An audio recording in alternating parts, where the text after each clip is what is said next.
हरे कृष्णा। श्रीमद् भगवद गीता यथारूप की जय। जैसा कि हम डेली भगवद गीता का एक एक श्लोक अध्ययन करते हैं और उसे समझने का भी प्रयास करते हैं, तो आज का हमारा श्लोक संख्या है 16, 17 और 18। हमारा अध्याय 1 चल रहा है, कुरुक्षेत्र के युद्ध स्थल में सैन्य निरीक्षण। तो यहाँ पर 3 श्लोक एक साथ दिए गए हैं, 16, 17 और 18। तो मैं इसका हिंदी अनुवाद भी पढ़ूंगी और तात्पर्य भी आपको पढ़ के सुनाऊंगी। तो शुरू करते हैं आज का हमारा ये तीनों श्लोक। अध्याय 1 के 15 श्लोक तक मैं पढ़ चुकी हूँ, उसका हिंदी अनुवाद और तात्पर्य मैंने पूरा पढ़ा है और आपको समझाने का भी प्रयास किया है। तो आज हम शुरू करते हैं।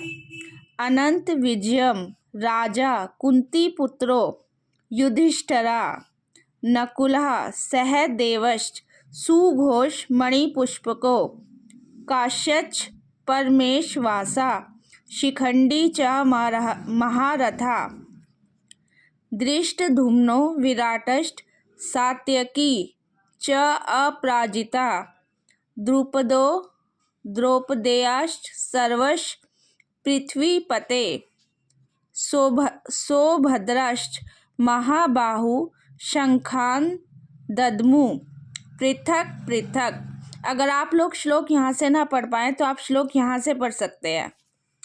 तो शुरू करते हैं। इस श्लोक में बता रहे हैं इसके अनुवाद में, हे राजन, कुंती पुत्र राजा युधिष्ठिर ने अपना अनंत विजय नामक शंख बजाया। यहाँ शंखों के नाम दिए गए हैं। राजा युधिष्ठिर ने अपना अनंत विजय नामक शंख बजाया तथा नकुल और सहदेव ने सुघोष एवं मणि पुष्पक शंख बजाए। महान धनुधर काशीराज, परम योद्धा शिखंडी, धृष्टद्युम्न, विराट, अजय, सात्यकी, द्रौपदी के पुत्र तथा सुभद्रा के महाबाहु पुत्र आदि सबों ने अपने अपने शंख बजाए। तो इस श्लोक में शंखों के नाम दिए गए हैं, किसने कौन सा शंख बजाया। तो आपको इससे पहले वाले श्लोक में भगवान कृष्ण ने अपना कौन सा शंख बजाया था, पांचजन्य ने, और अर्जुन ने बजाया था देवदत्त, और भीम ने पौंड नामक भयंकर शंख बजाए थे। यहाँ पर आगे उन सब के नाम दिए गए हैं। युधिष्ठिर ने, नकुल, सहदेव ने कौन कौन से शंख बजाए। तो पांडवों की साइड से भी शंख बज चुके हैं। इसके तात्पर्य में बता रहे हैं, संजय ने राजा धृतराष्ट्र को अत्यंत चतुराई से यह बताया कि पांडु के पुत्रों को धोखा देने तथा राज्य सिंहासन पर अपने पुत्रों को आसीन कराने की यह अविवेकपूर्ण नीति श्लाघनीय नहीं थी। लक्षणों से पहले से ही यह सूचित हो रहा था कि इस महायुद्ध में सारा कुरुवंश मारा जाएगा। तो यहाँ पे इम्पोर्टेंट लाइन यह है, लक्षणों से पहले से ही यह सूचित हो रहा था कि इस महायुद्ध में सारा कुरुवंश मारा जाएगा।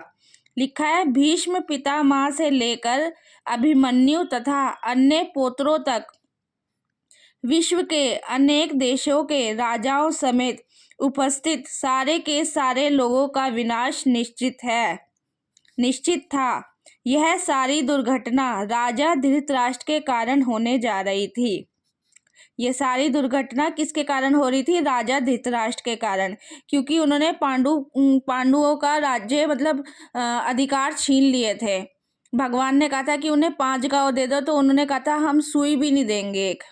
तो इसलिए ये महायुद्ध किसके कारण हो रहा है, राजा धृतराष्ट्र के कारण, क्योंकि उसने अपने पुत्रों की कुनीति को प्रोत्साहन दिया था।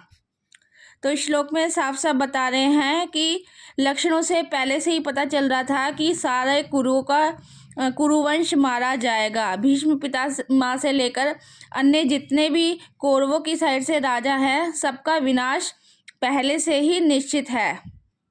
तो हरे कृष्णा, आज का मेरा ये 3 श्लोक एक साथ दिए थे।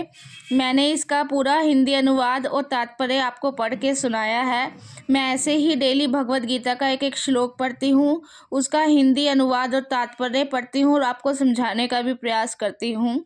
हरे कृष्णा।